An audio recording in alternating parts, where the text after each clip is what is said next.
Hello friends, स्वागत है आज के एक और नए वीडियो में। दोस्तों, आज अपन लोग बात करने वाले ट्रांसफार्मर का। जैसे कि ट्रांसफार्मर क्या होता है, किस सिद्धांत पर कार्य करता है, कितने प्रकार का होता है ट्रांसफार्मर और बनावट इसकी कैसी होती है, कैसे काम ये करता है, इससे हानियाँ क्या हैं, इससे लाभ क्या हैं। दोस्तों, आज की इस वीडियो में आपके जितने भी डाउट्स होंगे ट्रांसफार्मर को लेकर, सारे डाउट्स का सफाया आज अपन लोग करने वाले हैं। तो वीडियो को स्किप मत कीजिएगा और वीडियो पूरा देखिएगा।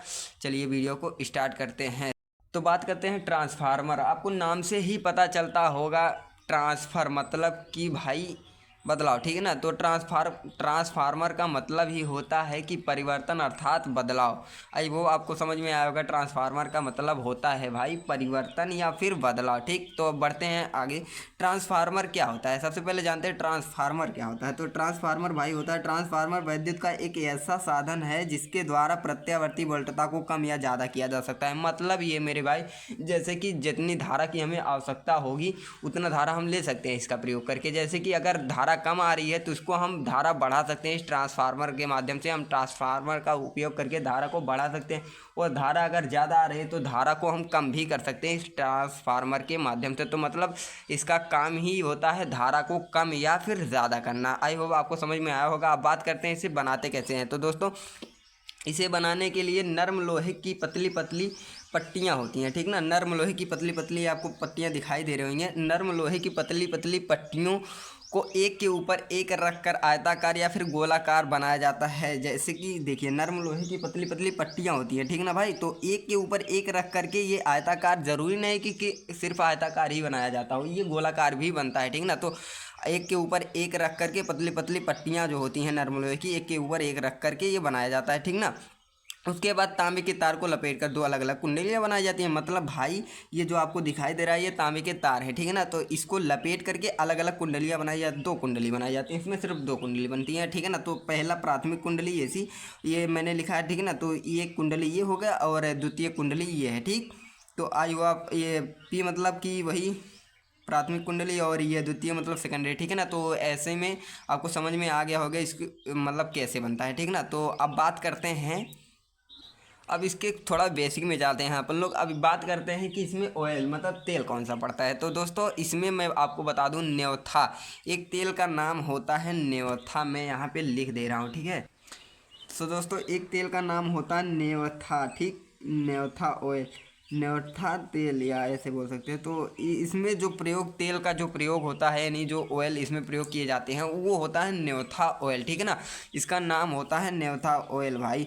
अब ये न्योथा ऑयल का कार्य क्या होता है, हालांकि ये आपके एग्ज़ाम में नहीं पूछते हैं, बट हाँ इसे भी जानना ज़रूरी है क्योंकि बहुत सारे लोग आपसे पूछ भी सकते हैं। तो ऐसे में आपको पता होना चाहिए, ठीक ना। तो न्योथा ऑयल का कार्य क्या होता है, इन जो पतली पतली पट्टियों के बीच में जो बेंडिंग होती है ना, उसको ठंडा रखता है, ठीक। अब जैसे इसमें धारा प्रवाहित तो होता है, तो धारा प्रवाहित होता है मेरे भाई, तो ये गर्म भी तो होता है। तो इसको ठंडा रखने का कार्य करता है। और भी इसके कई कार्य हैं, तो उसको अपन लोग बाद में देखते हैं क्योंकि इसकी हमें आवश्यकता तो है नहीं। अपन लोग को जिसकी आवश्यकता वही पढ़ेंगे, ठीक ना। तो वैसे भी बेसिक चीज़ें जानना ज़रूरी होता है। तो बात करते हैं इसमें तेल कौन सा पड़ता है, न्योथा ऑयल। और इसका मुख्य कार्य क्या होता है, ये ठंडा रखता है, ठीक ना। और इस ऑयल का एक खासियत और है, इसमें भाई क्या है कि मतलब आग जल्दी नहीं पकड़ता है, ठीक। तो आई होप आपको समझ में आया होगा। अब बढ़ते हैं अपने अगले हेडिंग की तरफ। तो अगला हेडिंग जो हमारा है वो भाई है सिद्धांत। अब इसके सिद्धांत को अपन लोग देखते हैं, ठीक ना। तो बात करते हैं इसके सिद्धांत की। चलिए, तो बात करते हैं सिद्धांत की। अब यह किस सिद्धांत पर आधारित है, ठीक। तो यह अन्योन प्रेरण की सिद्धांत पर आधारित है, कार्य करता है। यानी कि यह अन्योन प्रेरण की सिद्धांत पर कार्य करता है। अब ये अन्योन प्रेरण की सिद्धांत क्या है भाई, इसको समझते हैं, ठीक ना। आपको एक एक पॉइंट बताएंगे, बिल्कुल भी इसकी मत कीजिएगा। और चलिए अब समझते हैं अन्योन प्रेरण होता क्या है भाई। जब दो कुंडली पास पास रखी जाती है, जैसे मैं एक कुंडली यहाँ पे रख रहा हूँ, एक कुंडली यहाँ, ठीक। जब दो कुंडली पास पास रखी जाती है और जब एक में वैद्युत धारा प्रवाहित किया जाता है, ठीक। जैसे कि इसमें हमने वैद्युत धारा प्रवाहित कर दिया, ठीक। तो या फिर इसके चुंबकीय मान के फ्लक्स में परिवर्तन करते हैं। जैसे कि अगर इसमें धारा प्रवाहित करते हैं या इसके चुंबकीय मान के फ्लक्स में परिवर्तन करते हैं, ठीक ना। तो इसके कारण भाई, इस कुंडली के कारण इस कुंडली में हलचल होगी, ठीक ना।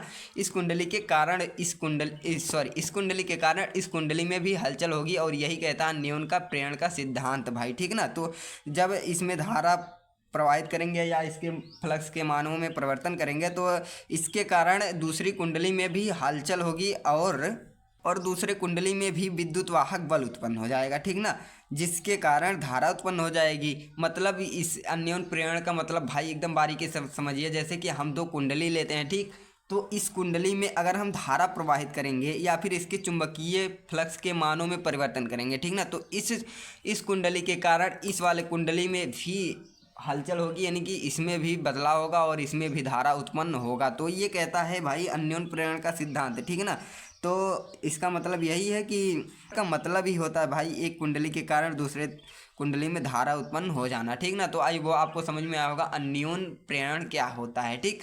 तो दोस्तों बढ़ते हैं और आगे देखते हैं। देखिए कहता क्या सिद्धांत की यह अन्योन प्रेरण की सिद्धांत पर कार्य करता है। यह प्रत्यावर्ती बोले तो एसी धारा, ठीक है ना, यह प्रत्यावर्ती धारा को के साथ ही कार्य कर सकता है। मतलब या भाई केवल अब यहाँ एक बात आपको ऐसे ऑब्जेक्टिव क्वेश्चन में भी ये पूछ लेता है कि जो है ट्रांसफार्मर वो किस सिद्धांत पर कार्य करता है, मतलब किस धारा के साथ में कार्य करता है ना। तो आपको ऐसे बताना है एसी करंट यानी कि प्रत्यावर्ती धारा, ये डीसी के साथ में नहीं कार्य करता है ना। तो ठीक है, तो बढ़ते हैं। यह अन्योन प्रेरण के सिद्धांत पर कार्य करता है। यह प्रत्यावर्ती एसी धारा के साथ ही कार्य करता है। एसी मतलब यही प्रत्यावर्ती धारा के साथ ही कार्य करता है, नहीं करता है मतलब कि दृष्ट धारा के साथ में कार्य नहीं करता है। तो यहाँ पे आपको गौर करने की बातें यही है भाई कि ये प्रत्यावर्ती धारा के साथ में ही कार्य करता है और डीसी करंट के साथ में कार्य नहीं करता है। तो दोस्तों आई हो आपको सिद्धांत भी समझ में आया होगा। अब बात करते हैं इसके प्रकार के। तो ये कितने प्रकार का होता है भाई, एक एक पॉइंट देखना ध्यान से, क्योंकि ये 5 नंबर में पूछे जाते हैं आपके एग्जाम में, ठीक है ना। तो बात करते हैं प्रकार, ठीक। अब हाँ देखिए, अब प्रकार ये कितने प्रकार का होता है। तो दोस्तों बात करते हैं इसके प्रकार का। तो कार्य के आधार पर ये 2 प्रकार का होता है, ठीक ना। कार्य के आधार पर ये ट्रांसफार्मर भाई 2 प्रकार का होता है। पहला होता है ऊंचाई और दूसरा होता है अपचाई। तो बात करते हैं अपन लोग ऊंचाई ट्रांसफार्मर की। तो ठीक है चलिए देखते हैं ऊंचाई ट्रांसफार्मर क्या होता है कि यह निम्न प्रत्यावर्ती वोल्टेज को उच्च प्रत्यावर्ती वोल्टेज में कन्वर्ट करता है। मतलब मेरे भाई यह कम धारा को अधिक धारा में परिवर्तित करता है। मतलब यही है कि यह ऊंचाई से आप समझ सकते हैं उच्च मतलब कि ऊपर, ठीक, आपको समझ में आया होगा ऊंचाई से मतलब ऊपर, ठीक ना। तो यह क्या करता है कि यह निम्न मतलब नीचा यानी छोटा, या फिर ऐसे कह सकते हैं कि यह निम्न प्रत्यावर्ती वोल्टेज को उच्च प्रत्यावर्ती वोल्टेज में कन्वर्ट करता है यानी बदलता है, ठीक ना। तो आई वो आपको समझ में आएगा ऊंचाई ट्रांसफार्मर का मतलब क्या होता है। मतलब इसको इंग्लिश में बोले तो लो वोल्टेज से ये हाई वोल्टेज में चेंज करता है। मतलब कम धारा को ज़्यादा धारा करता है, ज़्यादा धारा में परिवर्तित कर देता है। तो ये हो गया ऊंचाई ट्रांसफार्मर। अब बात करते हैं ऊंचाई ट्रांसफार्मर में फेरों की संख्या। तो जो भाई सेकेंडरी जो हमारा वो होता है ना वो कुंडली, ठीक है ना। तो यहाँ जैसे आप चित्र में देखिए कि हाँ दिखाई दे रहा है, हाँ चलिए देखिए। तो बात करते हैं जो हमारा ये ऊंचाई ट्रांसफार्मर होता है भाई, वो जो इसमें द्वितीय कुंडली में जो फेरों की संख्या होती है वो प्राथमिक कुंडली के फेरों की संख्या से अधिक होती है। बोले तो ऊंचाई ट्रांसफार्मर में द्वितीय कुंडली में जितनी फेरों की संख्या होती है वो प्राथमिक कुंडली के फेरों की संख्या से अधिक होती है, ठीक है ना। तो वो आपको समझ में आया होगा। अगर फिर से नहीं समझ में आया फिर से हम बताते हैं। देखिए यहाँ ये निम्न प्रत्यावर्ती वोल्टेज को उच्च प्रत्यावर्ती जो है सेकेंडरी कुंडली है और एन पी ये प्राथमिक कुंडली है। तो बोले तो भाई जो हमारा ऊंचाई ट्रांसफार्मर होता है ना उसमें क्या है कि उसमें जो सेकेंडरी कुंडली होती है यानी कि द्वितीय कुंडली में फेरों की जो संख्या होती है वो बड़ी होती है, मतलब वो ज़्यादा होती है प्राथमिक कुंडली की अपेक्षा, ठीक है ना। प्राथमिक कुंडली में कम होती है और सेकेंडरी कुंडली यानी बोले तो द्वितीय कुंडली में फेरों की संख्या अधिक होती है हमारी ऊंचाई ट्रांसफार्मर में, ठीक। तो लगे हाथ अपन लोग ऊंचाई ट्रांसफार्मर को आई वो आपको समझ में आ गया होगा। अब बात करते हैं अपचाई ट्रांसफार्मर की, ठीक है ना। तो चलिए अपचाई ट्रांसफार्मर को भी समझ लेते हैं, ठीक है। सो दोस्तों अगर बात करें अपन लोग ऊंचाई ट्रांसफार्मर, तो यह उच्च प्रत्यावर्ती को निम्न प्रत्यावर्ती वोल्टेज में कन्वर्ट करता है नहीं बदलता है। मतलब इसका भाई यही है कि यह ऊंचे जो ज़्यादा धारा होती है उसको निम्न धारा में मतलब कम धारा में परिवर्तित करती है, या फिर ऐसे बोल सकते हैं या उच्च प्रत्यावर्ती को निम्न प्रत्यावर्ती वोल्टेज में कन्वर्ट करता है यानी कि बदलता है। सो दोस्तों अपचाई उपचाई आपको समझ में आएगा। और ये ऐसे इंग्लिश में समझते हैं तो इंग्लिश में ये हाई वोल्टेज जो हाई वोल्टेज होता है उसको कन्वर्ट करता है लो वोल्टेज में, ठीक है। तो और इसमें जो होता है, ध्यान देने की बात यही है कि इसमें जो मतलब प्राथमिक कुंडली की जो फेरों की संख्या होती है वो ज़्यादा होती है भाई, किसकी अपेक्षा, वो द्वितीय कुंडली की फेरों की संख्या की अपेक्षा, ठीक है ना। तो इसमें प्राथमिक कुंडली में जो फेरों की संख्या अधिक होती है वो द्वितीय कुंडली के फेरों की संख्या की अपेक्षा में, ठीक। तो आई होप आपको समझ में आया होगा। अगर वीडियो पसंद आई तो एक लाइक ठोक दीजिएगा। और हाँ, अगर बात तो दोस्तों बात करते हैं इसके, इसे बनाए कैसे, ठीक ना। तो ये आपको देखने में ऐसे कठिन तो लग रहा होगा, बट हाँ ये बहुत ही इजी है। मैं आपको ऐसे रफ में बना के बताता हूँ, ठीक है ना। तो आपको ये भी ज़रूरी है और एग्ज़ाम में आपको बनाना भी पड़ेगा अगर आया तो, ठीक है ना। तो ऐसे में एग्जामिनर आपको पूरे नंबर देगा भाई, क्योंकि अब उसको पता चल जाएगा ना कि बच्चे को आता है, ठीक। तो अगर बात करते हैं इसकी बनावट की, तो मैं आपको बना के ऐसे रफिंग में बता देता हूँ, बहुत ही ईजी है। चलिए बना के दिखाते हैं आपको, ठीक है। सो दोस्तों सबसे पहले आपको ऐसे आयताकार बना लेने हैं। आपको इच्छा देखिए, पहले एक यहाँ एक रेखा खींच दीजिएगा और एक यहाँ, और इसको ऐसे मिला दीजिएगा। आप लोग एकदम ध्यान से देखिएगा भाई, बहुत ही इजी है, ठीक। तो अगर दोस्तों अगर वीडियो पसंद आई हो तो एक लाइक ठोक दीजिएगा। और देखिए इसको आपको ऐसे बना लेना, ठीक है ना। ये थोड़ा ही मतलब ये, हाँ अभी आपको सही से दिख रहा होगा, ठीक है। चलिए तो इतना हो गया ना, आपको इतना करना है, ठीक। और इसके बाद यहाँ पे ऐसे बनाते हैं ना, इसको ऐसे करना है आपको, और यहाँ से ऐसे पार देना है और ये वाला भाई ऐसे कर देना है, इसको यहीं से ऐसे मिला देना है, ठीक। बहुत इजी है, आपको बस थोड़ा सा ध्यान देना है और ये बन जाएगा भाई। तो इसको ऐसे बना देना, ठीक ना। अब इसके अंदर भी एक बॉक्स बनाना है अपन लोगों को, ठीक। तो इसके अंदर भी एक बॉक्स अपन लोग बना देंगे, ठीक। ये ऐसे, हाँ चलिए देखिए इसके अंदर भी एक बॉक्स बना देना। अब बात इसको बनाते हैं, ये 3D है, ठीक है ना। तो इसको एकदम बारीकी से तो नहीं बन रहा है, बट हाँ आपको सही से बनाना है ताकि ये देखने में सुंदर लगे और एग्जामिनर आपको पूरे नंबर दे, ठीक है ना। तो आपको देखिए अभी इसको ऐसे बनाया, ठीक है ना। तो इसको यहाँ से ऐसे मिला दीजिएगा और बात करते हैं अब इसको, हाँ अब इस जो नर्म लोहे की पतली पतली पट्टियाँ होती हैं ना, उसको चढ़ा दीजिए। मतलब कि यही है कि इसको ऐसे ऐसे अपन लोग पार देंगे, खींच देंगे, मतलब ढेर सारा ऐसे चीना खींचना रहेगा अपन लोगों को। और हाँ आराम आराम से ऐसे कर देंगे, कोई दिक्कत वाली बात नहीं है भाई। अच्छे से आप लोग बनाइएगा, मेरा तो ये, हाँ तो यहाँ से ऐसे पार दीजिएगा। और फिर हाँ देखिए इसको बनाने के लिए अपन लोग को यहाँ भी ऐसे चीना पारना होगा, ठीक। तो इसको भी ऐसे यहाँ से मिला दीजिएगा।